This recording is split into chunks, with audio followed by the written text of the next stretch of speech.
Welcome to what I call a rabbit trail Bible study of Daniel chapter 7. We'll start off with the name Daniel itself. The name Dan means judge.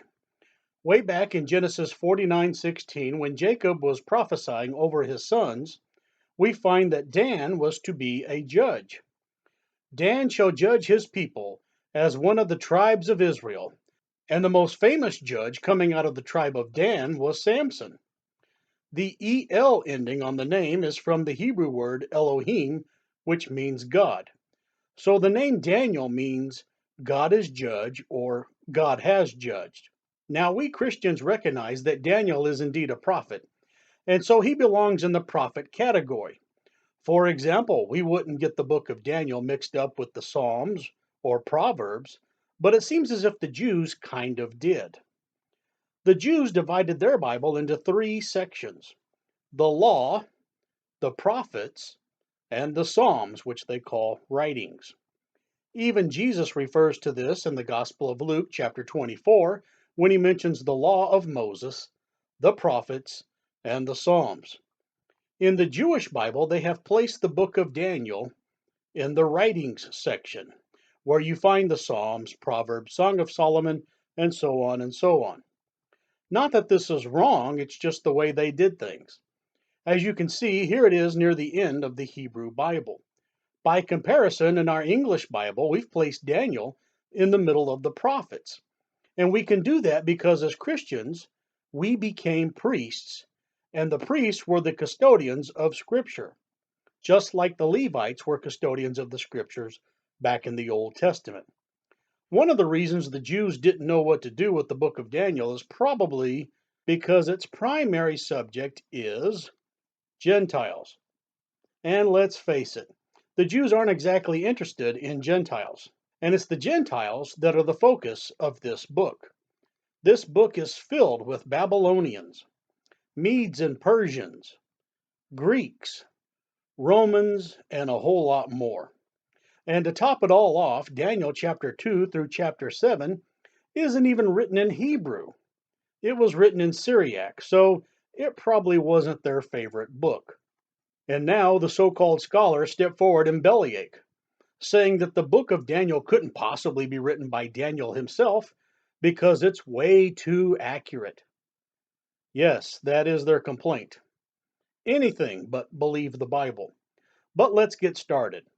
God had been warning the Jews that he was going to allow them to be invaded. This always confused Israel because they couldn't understand why God would bless some heathen Gentile nations and use them to punish Israel. And sure enough, around 606 BC, King Nebuchadnezzar shows up. And over a series of years and a few campaigns, he takes a bunch of people captive. And of course, Daniel is one of the captives taken back to Babylon.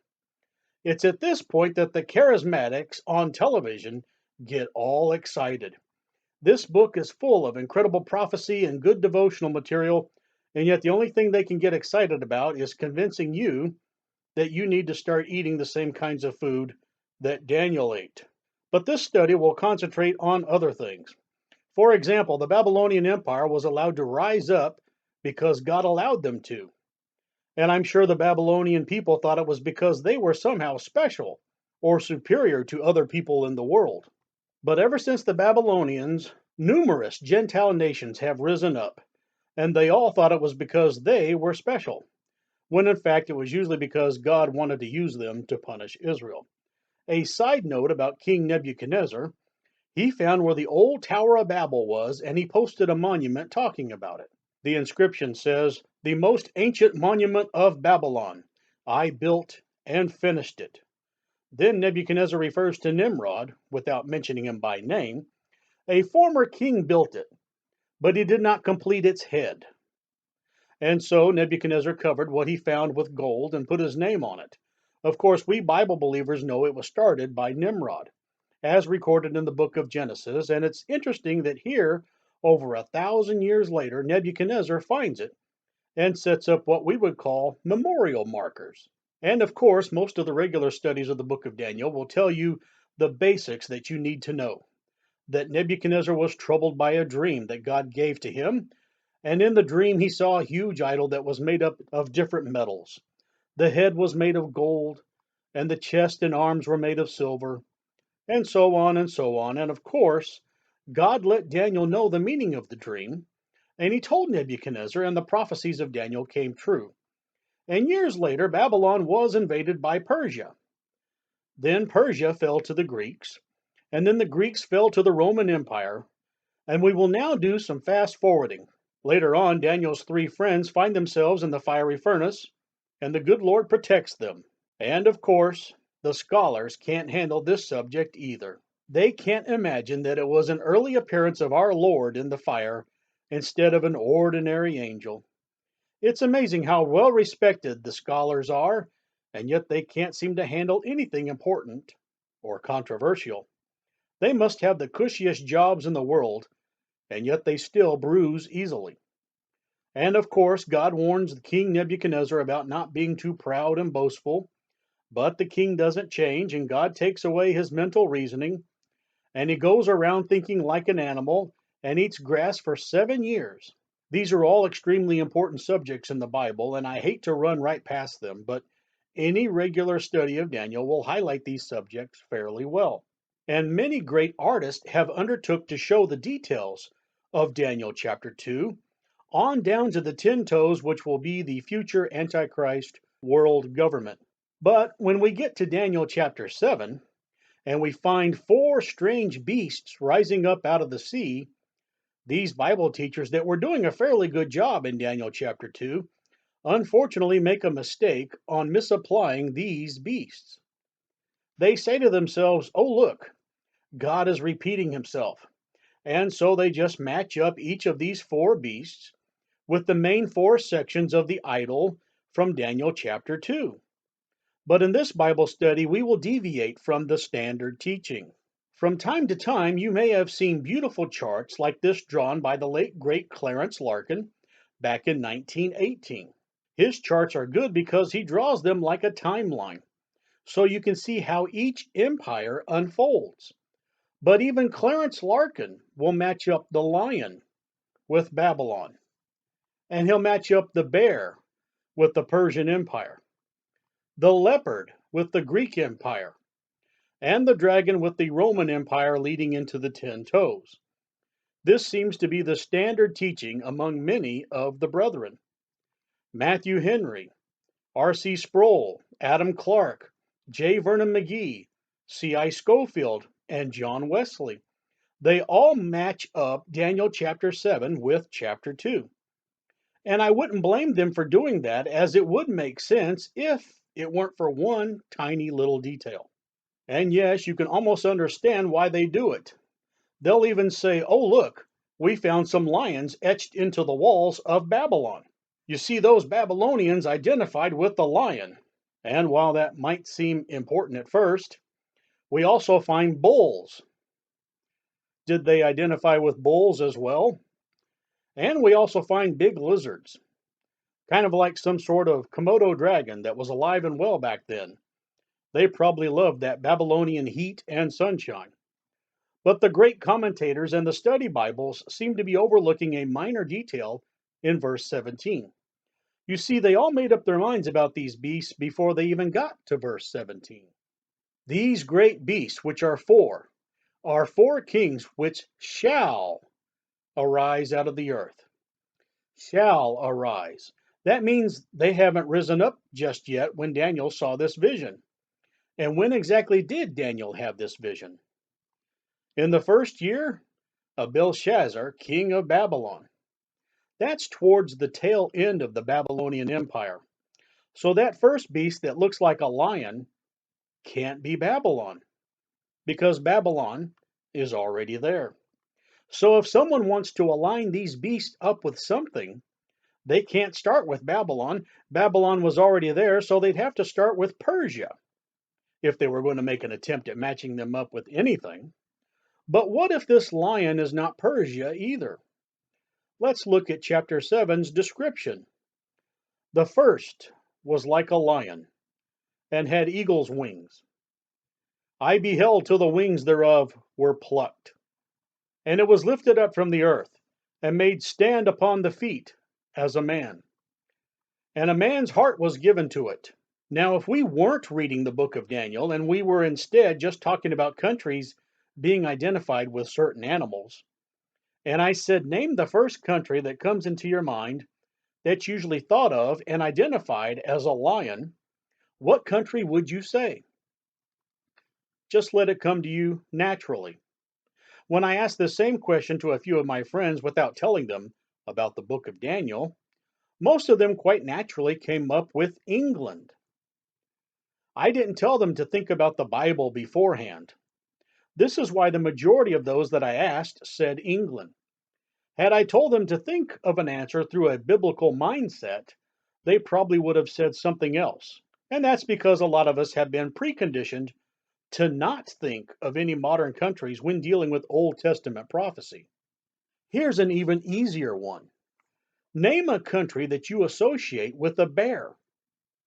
When I asked that question, I had even better success with nearly 100% of those that I asked.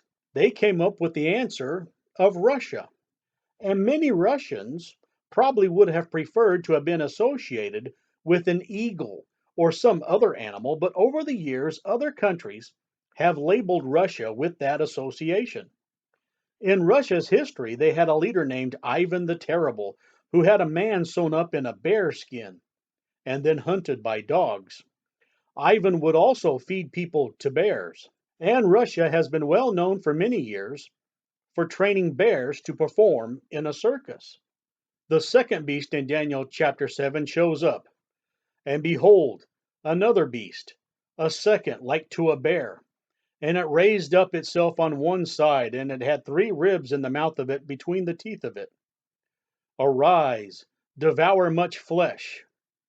And over the years, they certainly have killed millions.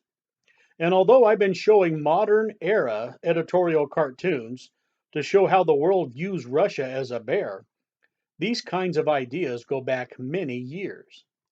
These editorial cartoons are from the 1800s, and they show England as a lion and Russia as a bear. In this cartoon, they show England and Russia demanding that Turkey choose sides of who they want to be allied with. Here's the Russian bear going into Afghanistan and getting too close to India in the year 1885. And as you can see, that made England nervous because England owned India. It seems like for a couple of hundred years, these two have had a love-hate relationship, each one trying to be the world power. These last 2 cartoons have depicted Persia as being a cat, not a lion. But Persia and England do have something in common. They both allowed the Jews to return to their homeland. Cyrus the Great was the Persian king who allowed the Jews to go back to their homeland after the Persians had defeated the Babylonians. You can read all about it in the books of Ezra and Nehemiah.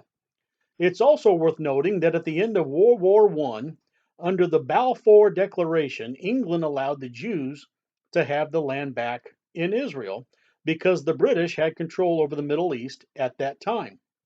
Of course, Yasser Arafat's uncle made a big fuss about it, so it became a big mess and England went back on their promise. Since I briefly mentioned Persia a moment ago, let's go ahead and identify them. In Daniel chapter 8, the Bible refers to Persia as a ram, not a lion. Persia, the ram, gets attacked by the Greeks, and the Greeks are depicted as a goat. This will be Alexander the Great in history. You can read all about the ram and the goat in Daniel chapter 8. Since both of these countries are identified for us, there was never any reason to match them up with lions and bears. So I will say that the lion is England. In Daniel chapter 7, verse 4, it says, "And a man's heart was given to it." When God plucked the wings off of England, many of them had already started becoming evolutionists. The same could be said of Germany. And yet the Germans would take evolution to the extreme. Evolution teaches that since we all came from worms and animals, then it must be okay to exterminate entire groups of people, as we found out from the atrocities of World War II. But as messed up as England can get with evolution, They couldn't have taken things to the same extreme that Germany did. They have a heart. And speaking of heart, who could forget King Richard the Lion-Hearted? Here he is hanging out with Errol Flynn. But seriously, this lion did have wings. And if you have wings, you can cover a lot of territory. And at one time, England covered a lot of territory. You've heard the old slogan, the sun never sets on the British Empire. They had wings. God allowed them to spread out because it's always been God that allows countries to rise up. And then over time, something happened to the British Empire. Why did they get their wings plucked? It's almost as if they tossed aside the greatest work of English literature and went for something called the Revised Version in 1885. This was the start of the downfall. Now remember the Balfour Declaration I mentioned earlier of 1917? Well, the British failed to live up to their promises to the Jews, and instead, they bowed to the demands of Yasser Arafat's uncle in 1921, and a young Winston Churchill gave the Arabs Transjordan instead. And that's probably what sealed the deal in the great lion getting its wings plucked off. And slowly but surely, Great Britain wasn't so great anymore. They soon lost control of India, Hong Kong, South Africa, and I'd keep going, but you get the idea. England since then has had to get some help every now and then from a distant relative. A third megapower has arisen, and just as a leopard is in the same big cat family, and these two cats can reproduce, the third beast arises out of the water. After this I beheld, and lo, another like a leopard, which had upon the back of it 4 wings of a fowl. The beast also had 4 heads, and dominion was given to it. Now the striking difference between these two cats is, this leopard has wings, but its wings are the wings of a chicken, not like in England's case where it had the wings of an eagle. The United States can fly, but it has to work harder than England ever had to. The United States fought in Korea and Vietnam, and yet what did they have to show for it? They fought in Desert Storm, and what did they have to show for it? Don't get me wrong, if you're watching this and you fought in one of those wars, then God bless you. I'm just trying to take a little inventory. Basically, the United States does what England asked them to do. This picture is the famous photograph of the big 3 megapowers meeting at Yalta near the end of World War II, and the world is still dealing with decisions that were made by these 3. When God talks about his son, he compares him to a lamb without spot or blemish. The exact opposite kind of animal would be a leopard. A leopard has a white belly and black spots, but he's mostly yellow-brown. He's truly an integrated animal. You might even say he's a melting pot, which had upon the back of it 4 wings of a fowl. The beast also had 4 heads, which is interesting because the United States doesn't have a king. Its government is divided up with 2 houses of Congress, and an executive branch and a judicial branch. And it wouldn't surprise me if one day they added District of Columbia and Puerto Rico as states. That would give them 52 states, which would divide up neatly into 4 suits. And now we move on to the 4th beast. After this I saw in the night visions, and behold, a 4th beast, dreadful and terrible and strong exceedingly, and it had great iron teeth. It devoured and brake in pieces, and stamped the residue with the feet of it. And it was diverse from all the beasts that were before it, and it had 10 horns. This 4th beast really had an impact on Daniel. Comparing scripture with scripture, we see a similar creature with 10 horns in Revelation chapter 12. And there appeared another wonder in heaven, and behold, a great red dragon, having 7 heads and 10 horns, and 7 crowns upon his heads. This is why a lot of artists will draw the 4th beast as a red dragon. They are merely comparing Daniel with Revelation. This red dragon is the devil in Revelation, and yet here in Daniel, this 4th beast seems to be a kingdom, so this beast comes under the full control of the devil. And this 10-horned beast is mentioned again, this time in Revelation 13. And I stood upon the sands of the sea, and saw a beast rise up out of the sea, having 7 heads and 10 horns, and upon his horns 10 crowns, and upon his heads the name of blasphemy. And the beast which I saw was like unto a leopard, and his feet were as the feet of a bear, and his mouth as the mouth of a lion. And the dragon gave him his power, and his seat, and great authority. This last beast system has parts of the previous 3 beasts. It's integrated, kind of like the United Nations. The mouth of the lion might indicate that English is the primary language spoken, and the feet like a bear could mean that it moves around like Russia. In the past, China and Russia have had military alliances. Now, I'm not ruling China out as far as being a major player in the grand scheme of things. And they certainly have been identified as a dragon, just as certainly as Russia has been identified as a bear. But the dragon is the devil that is moving and manipulating this final beast. And this final beast is made up of parts of previous kingdoms. Daniel doesn't use the word dragon to describe this 4th beast, and yet John mentions the dragon in Revelation. This red dragon will have a huge obsession. It will be obsessed with destroying Israel. And when the dragon saw that he was cast unto the earth, he persecuted the woman which brought forth the man child. And to the woman were given 2 wings of a great eagle, that she might fly into the wilderness, into her place, where she is nourished for a time, and times, and half a time, from the face of the serpent. And the serpent cast out of his mouth water as a flood after the woman, that he might cause her to be carried away of the flood. Now, as strange as that seems, you have to admit that the entire subject matter is strange, and yet it reminds us of something. It reminds us of a strange verse in the book of Job. In describing the behemoth, God mentions that when it drinks, it thinks it can drink up the Jordan River. Behold, he drinketh up a river, and hasteth not. He trusteth that he can draw up Jordan into his mouth. Now, I do believe that the behemoth was something Job saw, and I do think it was the biggest animal on the planet. I also realize that God can be talking about the devil at the same time. The word behemoth means all kinds of animals. Even though we were given a very descriptive list of characteristics, this creature back in Revelation and the book of Daniel seems to be a combination of animals. And that's the way the devil likes to work. He likes to get all kinds of things together. He will get the nations together again, and they will worship him. One more note about the leopard, lion, and bear. We find another strange combination of these animals in 1 Samuel chapter 17. This is when David is trying to convince King Saul to let him take on Goliath. Thy servant slew both the lion and the bear, and this uncircumcised Philistine shall be as one of them, seeing he hath defied the armies of the living God. Now you'll notice that there were 3 creatures mentioned by David.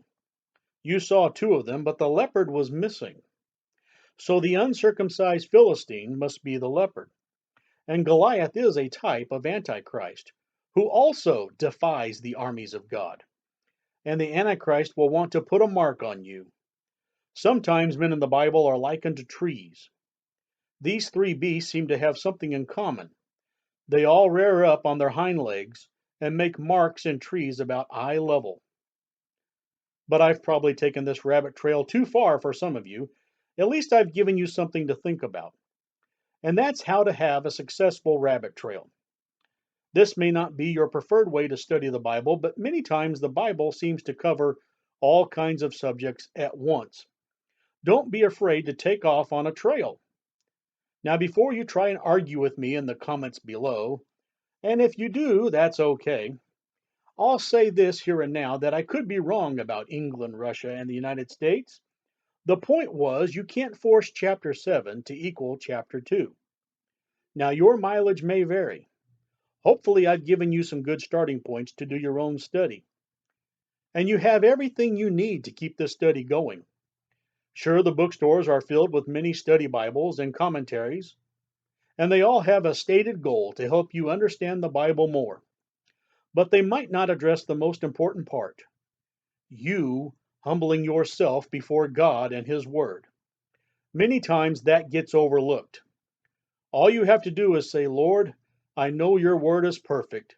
Now show me where you want it to take me. Do you think the know it all scholars ever say anything like that?